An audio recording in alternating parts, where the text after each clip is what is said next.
2 grams of protein. But right now I'm taking the powders when I train really heavy and high intensity training. Now, again, recovery and rebuilding muscle tissue. There's much better ways of doing that. Yeah, that's... And primarily, I mean, no, enzymes and algae. If you want to, first of all, when you're doing intensive training, well, you probably do an intensive training, what, once or twice a week? And the other times you just do maintenance, right? Yes. Yeah.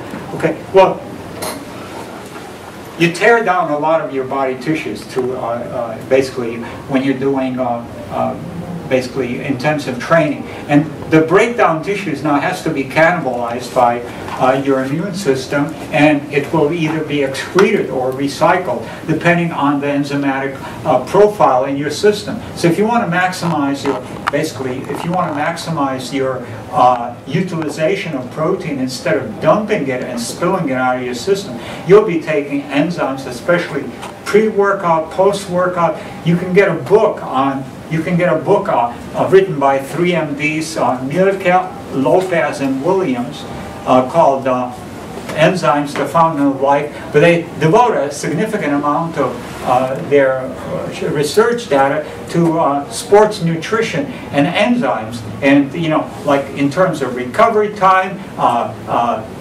downtime, injury levels, 85% increase in recovery on sprained ankles. Instead of taking 2 weeks to recover, it takes 2 to 3 days. You have very few, like for instance in karate, in martial contact sports, you have very, very little black and blue marks type of a damage. Give you an example, like it happens often enough, but nowadays no more. At the place I live in Costa Rica, the incline is about 45 degrees or better. And at that time, it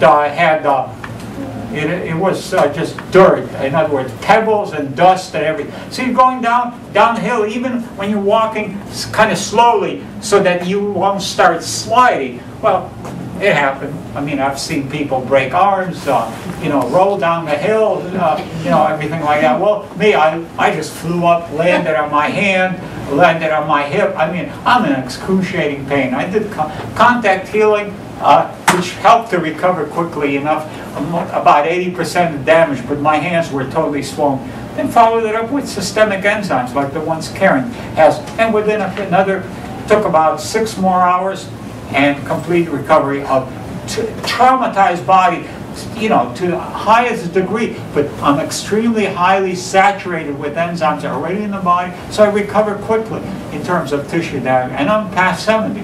It's not like a youngster's kind of a body, but you can have internally the enzyme levels. So, give you an example. I can't recall now the names. Two of. One was an athlete who was in he tried to be involved in as a sprinter on a 100-meter, and he couldn't qualify. Just couldn't get enough muscle mass in order to have the leg muscle strength. He had all the techniques and everything, and the youthful performance. So he got on enzymes and blue-green algae. Within 2 months, he broke the world record, which was somewhere between 10 and 11 seconds or so. Through he gained 5 pounds of lean muscle mass in doing that. The other guy was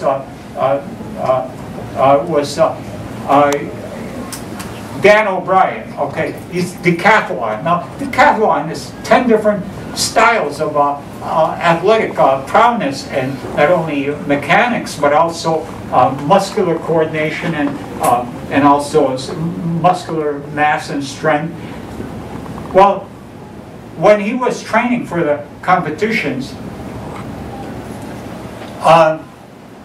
he couldn't train more than an hour, maybe 2 hours at most per day.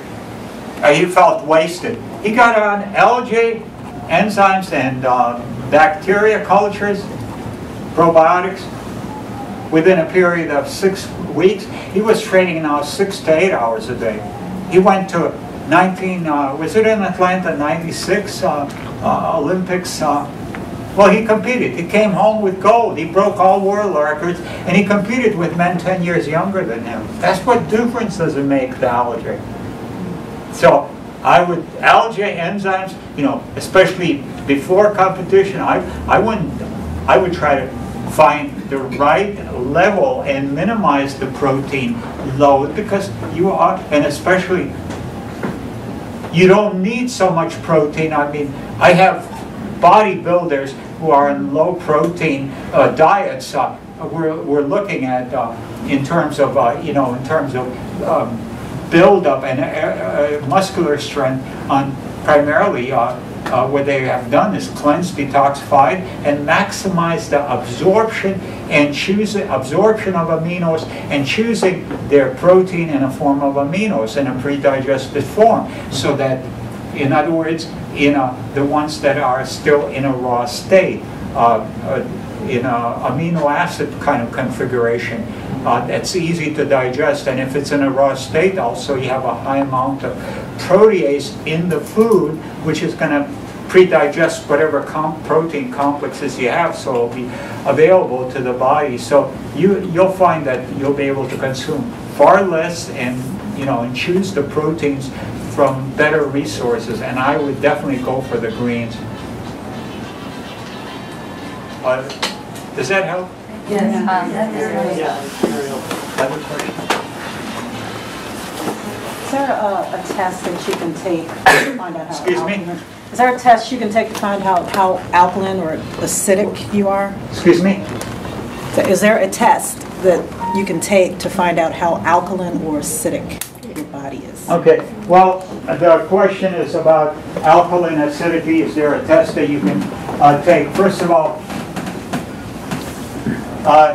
the more you can use litmus paper purchased at a pharmacy, and primarily you get a color chart that goes with it, and what you would do is test urine and saliva, and the saliva will be either neutral or slightly alkaline, if you have a good healthy alkaline activity potential, and the urine will be slightly on the acid side. If it and the way you can see how what kind of alkaline reserves you have is you can do a clean dietary program for a while, and then eat something heavy. Now, eat something heavy. For each person will vary. If you're still kind of borderline consuming animal proteins and stuff like that, well, stay on a vegetable diet, salads, which would be cleansing, and then challenge yourself by eating, some animal protein, and then the next day collect your urine and test it. If it shows up to be alkaline, it's a good indication that you have extremely compromised alkaline reserves. If it shows up to be somewhat on the acid, shows up somewhere between 5 and 6.5, it's an indication of your body is using natural buffer systems. In other words, in the former case, when it shows up to be very alkaline, it's an indication that it doesn't have enough of alkaline reserves to neutralize it, and utilizes sodium bicarbonate buffers to neutralize the acidic condition. As a result, the urine shows up to be highly alkaline. So it's an indication of a problem. But you have a pretty good idea of how alkaline you are, is how dependent you are on basically alkaloids in order to feel energetic and to feel empowered, stronger. So the question is, how much black tea or coffee or street drugs or medical drugs one is using? These are all having a major impact on your alkaline acid reserves. The basic direction that you want to take is kind of stabilize yourself so that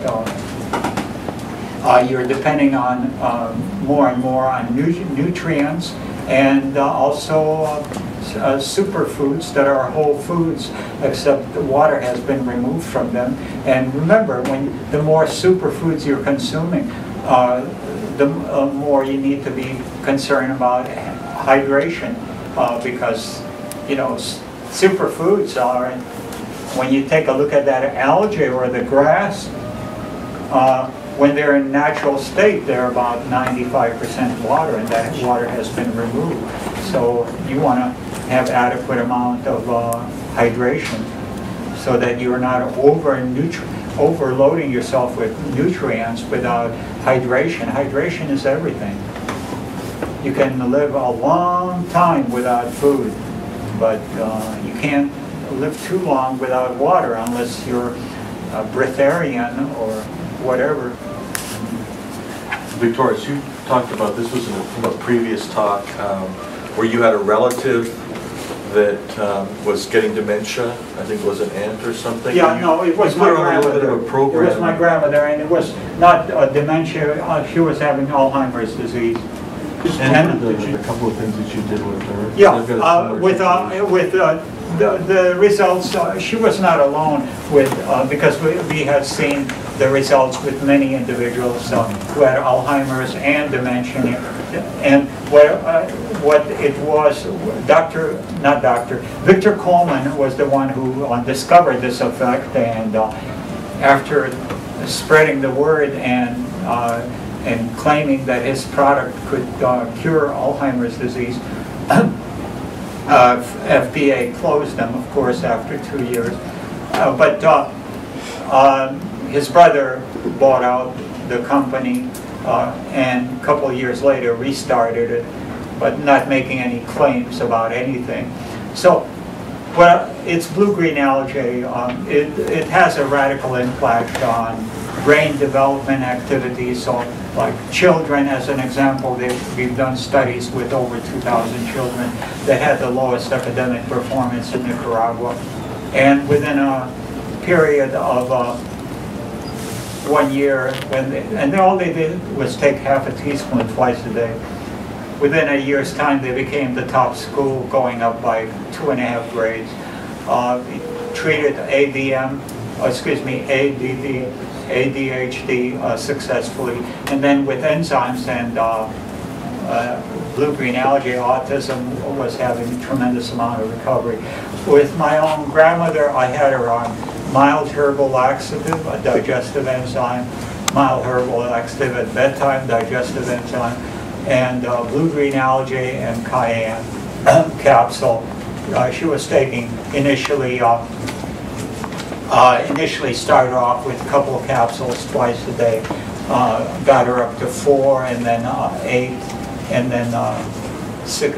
It amounted to 4 teaspoons twice a day of blue-green algae mixed into a liquid form. And 5th week, I was the caregiver, and my mother used to go to work at 2 o'clock in the morning. She ran a bakery, and she got up and she was totally shocked because the meal was completely prepared, and the traditional meal of coffee, eggs, and all that for her.